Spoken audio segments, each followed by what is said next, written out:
Today's conference, essentially I'm going to introduce myself, I'm going to introduce Bybit, and I'm going to introduce, what's the whole concept of AI and Web3 in general.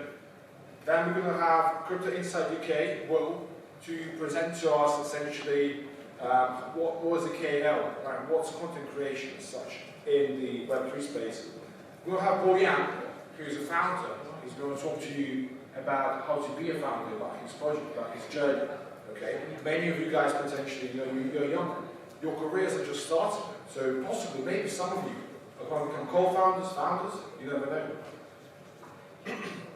We'll have Francesco talk about generic scalability, generic sort of what is Bitcoin, what is Ethereum, all this kind of stuff, right?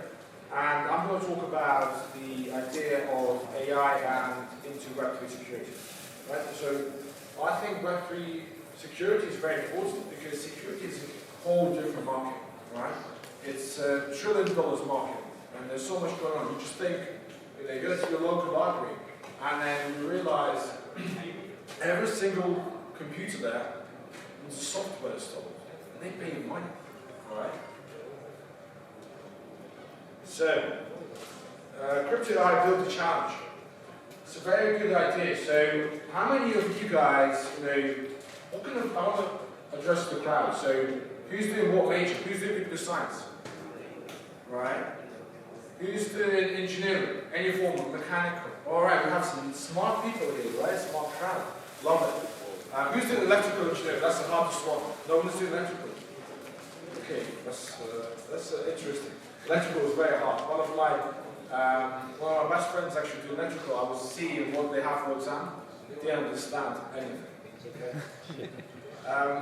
So, if you want to potentially grow in a career, or you want to become a founder, you will have to participate in something called hackathon. Alright, this is a Web3 sort of idea of incubator. So, let's say for example, I have a bright idea, I want to build something, right? But I don't have a team, I don't have VCs, I don't know what's the validation for this idea. So you will need to get out of your comfort zone and go to the hackathon. Because what this says is basically people and VCs, big companies such as Bybit and universities, they partner together to create a pool of money, right, and distribute it to the winners.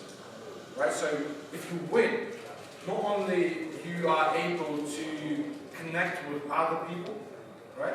You are able to potentially connect with VCs, and they can supply you with some money. And that's good. So, take out your phones if you want to register. The QR code over here, I'm not going to block it, I know it. I'm like virtual for the second one. So yeah, please scan it if you want. Go ahead.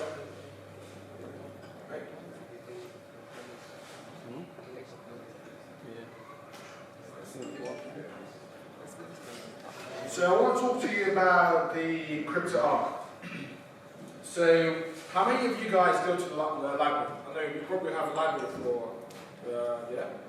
So everyone goes. So I personally, I've been to university for 5 years. I've done my masters, I have 2 bachelor's degrees and 1 master's degree. I was basically doing international business and economics. Then I went to get a double degree in QUT, Queen's University of Technology in Brisbane in Australia. I went all over from UK to Australia to get my second degree. And then I went back to university to get my master's in investment analysis. So I personally couldn't focus at home because I was just playing games all the time. So I had to go to the library with my friends, and this is very good because in library you can essentially incentivize collaboration. You can talk to your peers, you can help each other, and you can potentially collaborate and do something better. Right? It's much better to have 2 brains rather than 1. Okay, and then you can focus there as well. So crypto arc space is basically that, right? Because there are many traders, builders, enthusiasts in crypto who want to essentially grow, and they sit at home, they get bored. Right, they lose motivation. So potentially, this could be a thing for you. You can come to the crypto art space and potentially collaborate with some other traders, some other people. That's number one. you can focus. And thirdly, most importantly, you're going to be part of the Bible, right? So you can see that, pretty much that's 30% of office. And others, we have executive team here, we have COO here, we have CEO. And for example, you have a bright idea. And you think, oh, Bible is going to like it. I need to pitch an idea to them. Just come here and you can do it. Simple as that. So, just going to take a moment, and if you want to register for the community, right? So scan the QR code. It's in Telegram, and it's huge. Telegram is basically the communication channel for all crypto, right? So if you want to just come to the office, be part of the community Telegram channel, you don't have to watch it all the time, right? So if we bombard you with messages, you can just keep them. But let's say, for example, you want to come, you can just message people there, right? And then you're going to be part of us, one of us, right? Thank you. So, I think Will is going to kickstart. So Will is a KOL. Who knows what KOL is? Nobody. So KOL is Key Opinion Leader, right? It's a content creator. And this is actually the career opportunity for many of you, right? So many people actually love making content because you can get this audience. And when you have audience, you have influence. When you have influence, you can monetize it and make money, right? That's the whole idea of being a content creator. So if you love content, this is possibly one of the chances that you have, right? So Will is going to present to us. Please round of applause, everyone. Thank you. Hello guys, how is everybody? Is this alright, can you hear me? Yeah. So I'm used to obviously presenting in front of a camera, not a live audience for a long time, so you have to bear with me while I just get settled with that. And actually, in fact, I'm not going to be talking about content creation itself. I was given a brief to talk about some principles of Web3, which I started to learn about in 2016, 2017. And so some of the things on here are going to be a bit of a refresher to me, as I'm going to just give you a bit about myself right now. So yeah, this is me. There are my social handles. I have a community of around 100,000 people at the minute. I've been, as I said, in the space since 2016-17. Had a big breakthrough in my content creation life when I managed to publish to, if anyone recognises this guy, like Raoul Powell. He's been an ex-hedge fund manager with Morgan Stanley, Goldman Sachs, and he runs a big platform with about 1 million people called Real Vision, which is their public-facing company. But he also runs a private company that delivers content to hedge funds, country sovereign funds, and banks around the world. And I managed to publish an article for him to the private-facing subscription, which is around $40,000 a year for that subscription. So yeah, got pretty lucky with that, I guess, or worked hard to get there. And he came on a podcast, we spoke together and our friends. Pretty amazing what you can do in this space. So if you are new to the space, which I presume a lot of you are, I don't know what the experience is like in here, it's probably a mix. You can really make a name for yourself. You can go from 0 to 100 really quick if you know what you're doing or you have some drive. And so that's basically what I did, I guess. I do market analysis. I spent the last 2 years really honing more into my traditional finance side of things. I came into crypto through gaming, esports, Web3 that way, and then I spent this bear market phase learning more about traditional finance in general. And I do consultancy for some high net worth individuals who's probably new to net worth, 10 figures I thought between them all. So that's a bit about me, and now we're going to get into some specifics to do with Web3. So a bit of an introduction to Web3, what is Web3? And does anyone have any idea? That's on the screen behind me, so you can quickly read that and then dictate it to me. But does anyone have any idea of what Web3 is? Who would like to volunteer what they think Web3 is? Yeah. It's like the semantic web. It's like the semantic web where they connect data through meaning and expressivity rather than just keywords. Kind of. Web3 is like a decentralized internet in a way. way where, okay, so Web 1 is basically like emails, you send emails from one person to another. Web 2 is like the rise of like social media, this sort of thing. Web 3 is going to be, or is, like more decentralized, peer-to-peer stuff, basically where you can also transact value through the, which is one of the key points, is that you can transact value as well through the internet, essentially. So, blockchain technology. I'm just going to go through like each different slide. If anyone's got any questions, we're going to have a question and answer section at the end. If anyone really wants to know something, just bang hand up and I'll get around to you and answer your question. So blockchain technology is basically like the foundations of Web3. It's basically like, imagine like a network that everything runs on where you can like move. It is data, but the data is like financial data from one place to another. So it does that by cryptographic hashing and creating an immutable record of data, and it's decentralized. So decentralized meaning that there's not like a central entity that runs the whole thing. So for example, in the traditional financial system, if you want to make a transfer, so if I want to pay somebody in this room, I have to get it approved by probably a bank. That's a central entity that runs the system. In like a decentralized network, basically everyone who's like validated the system has to give it the nod together, or a certain percentage of people for the transaction to go through. So you're not like looking for one central party, which is good in some ways because it means that not one person can just stop your transaction, but then obviously could be bad in some ways because not one person can stop your transaction. So distributed ledgers, I'll just talk about that a little bit, I guess. Encryption algorithms. So encryption methods are like public key cryptography, which is secure data in Web3 transactions.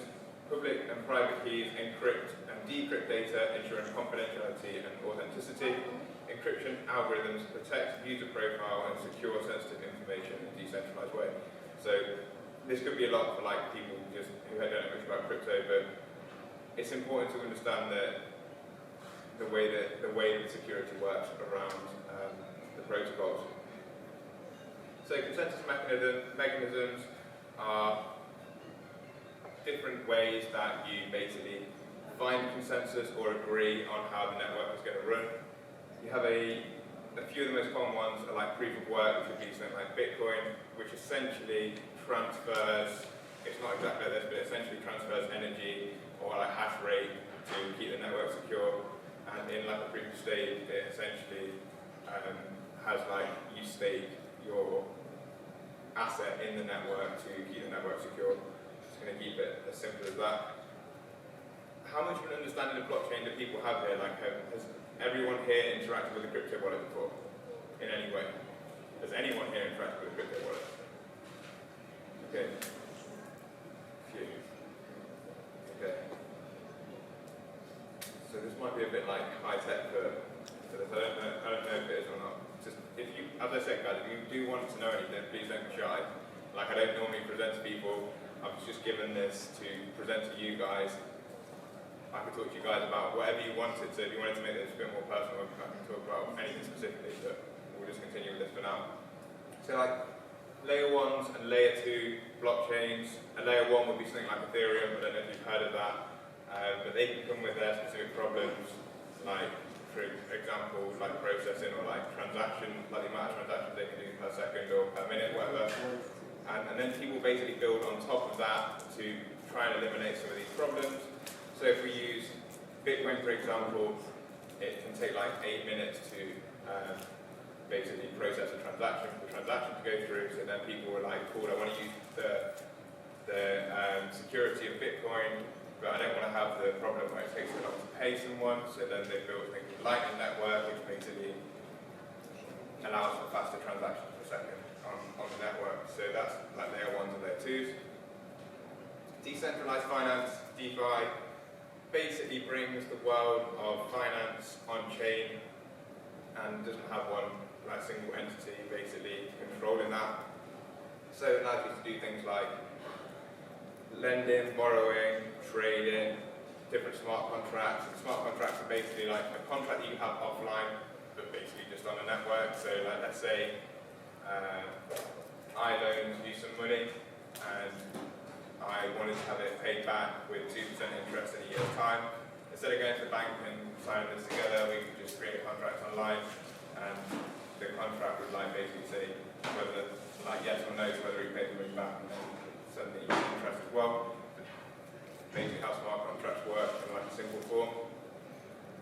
Then some like areas around crypto that are like getting quite hyped at the minute are like social finance, SocialFi, and game finance, like GameFi, which is basically like social finance is like if you had like an Instagram or a Facebook or something like that in terms of like it's a social platform, and then trying to monetize that side of it by maybe creating incentives. Let's say you've got a big following, or you want someone to be part of your following, they get paid for like holding your account. If you get more followers, is an easy way to explain that, I guess.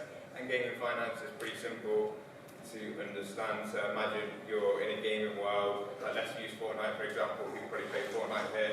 You have your V-Bucks, it's kind of a closed network system. But in gaming finance, you can probably cash out and put money in, not just like put money in by John Wick skin and then not actually be able to sell it. You can actually withdraw some of the capital as well. That's the idea, that nothing's really taken off too much yet. So you can like, essentially, the like buzzword around it is like play to earn. There's a lot, you may have heard that before, I don't know. NFTs, non-fungible tokens, they are like online ownership of items, and you might have seen or heard about them in some ways, like people trading crazy amounts of money for basically an online picture. Some people think that might be ridiculous, but there's a lot more to like under the skin of what it actually is.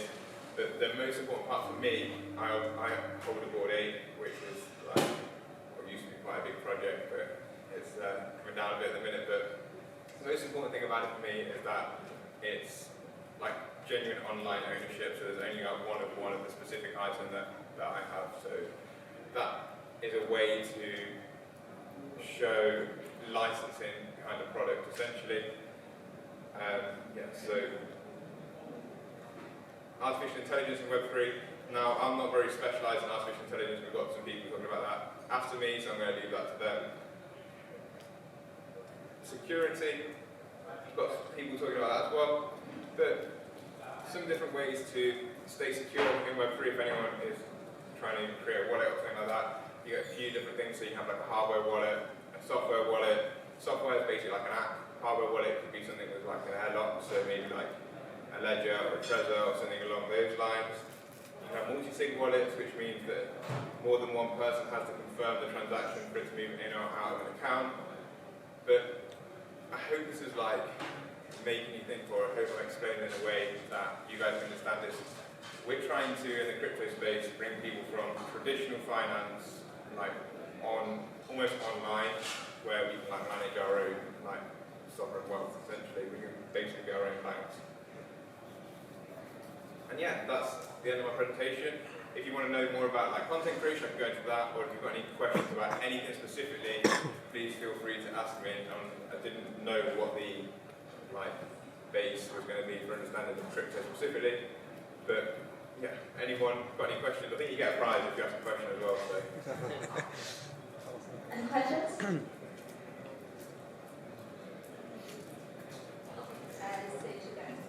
Winner, winner. I think, is that an NFT or this one? Yeah, that's an NFT. So that's part of the Board 8 document. So that's the A that I was talking about. They used to be worth a little bit of money, and now they're worth a little bit less.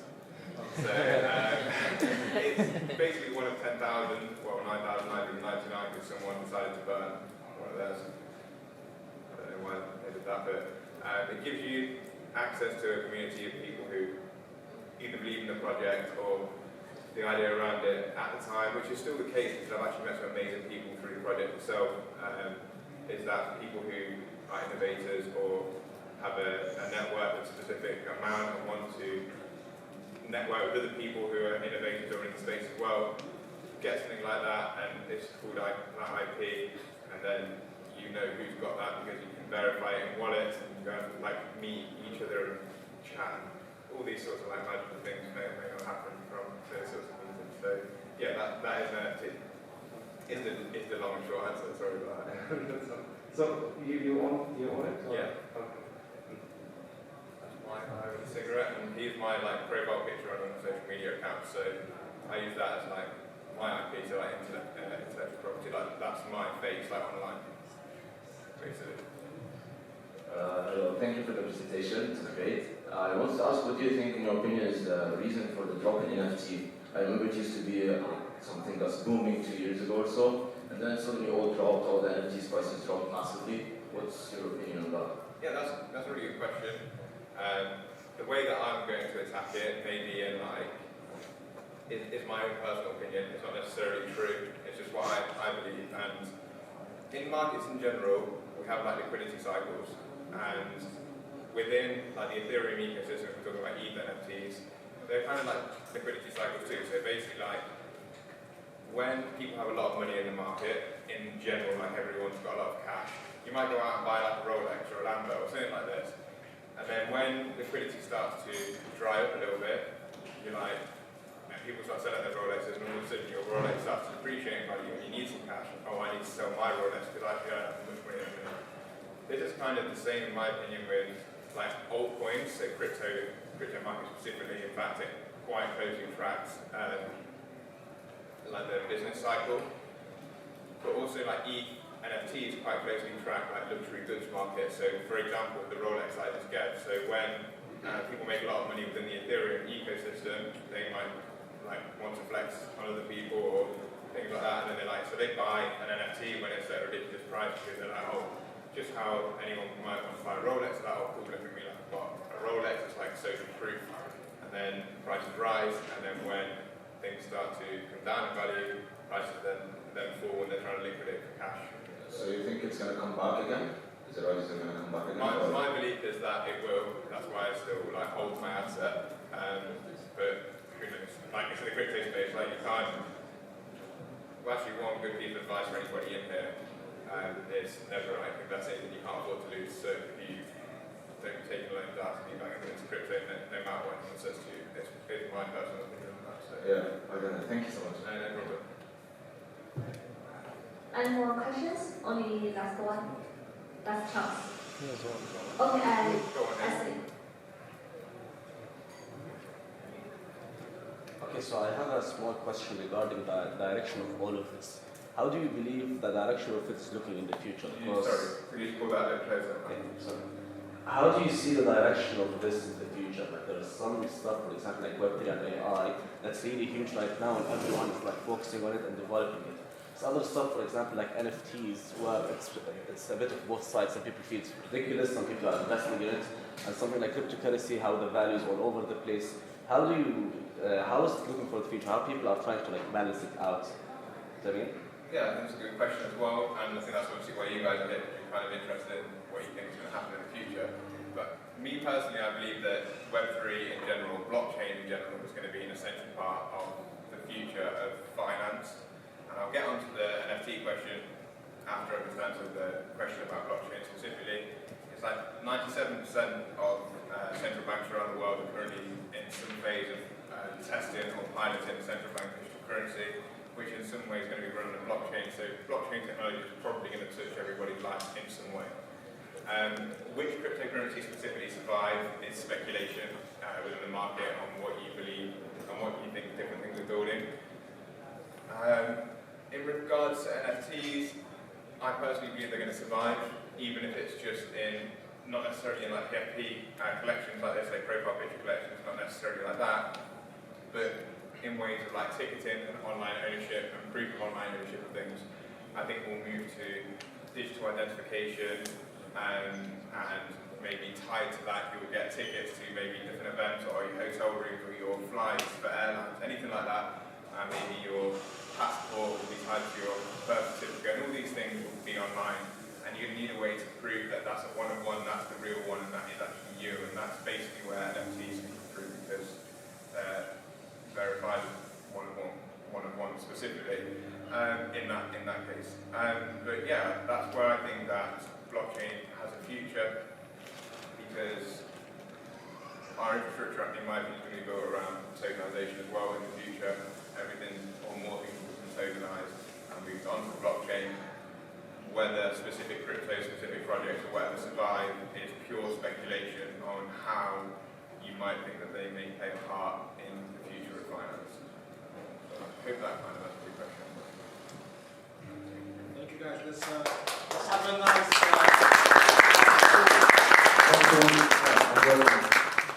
Yeah, that's actually very interesting about Web3.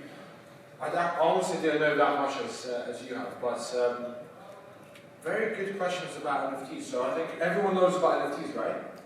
So I just want to share my insights on the NFTs, and I think Bored Apes is a very good collection. First of all, so if you want to buy, you can make a bid offer to will. But this is the idea. So the market changes. Okay. The idea of NFTs and why it got so hyped and pumped, I think it comes from underlying base of the market. Okay, so back in Corona times, we had Jamie Powell, who's basically head of the Federal Reserve. So he said, okay, we want to stimulate the economy, and let's print loads of money, right? In the economical sense, it means quantitative, right? So basically, to make sure that you don't have a recession, you print loads of money. And that money goes to stocks and such stuff as crypto and NFTs. Okay? And that's basically the idea why NFTs were so high, because that's why we've seen a correlation with the stocks were going up, crypto was going up, price of watches was going up, everything was going up. Okay? And if you watch a good movie called Big Short, they talk about this. Like, it's called a hot hands issue. Basically, you make money all the time, and it's called. It's from basketball, right? So a player shoots a three, and he keeps on making 3 points, and people think, okay, it's going to keep on happening forever. Okay, and I think it's going to go, but it's not. Okay, and then he makes and then everything falls down. I think basically this will happen with NFTs, right? There's the market was so influxed, right, with cash that people could 10x their returns, 20x their returns, right? But when the economy started to struggle, right, that affected the market. So the reason why NFTs kind of dropped so much, because they're illiquid, meaning that if, for example, when Will wants to sell his NFT and he wants to buy it, right, he needs to place a bid on it, right? So if there's loads of people, if everyone wants to buy it on $500,000, the price will increase, but you need to buy on the other side, and that's the problem. It's illiquid market. So I think personally, the technical aspect of NFTs is not going anywhere, right? So it's like a valid in terms of seeing a proof of a transaction. So now we have Boyan, okay? He is a founder of P12 project.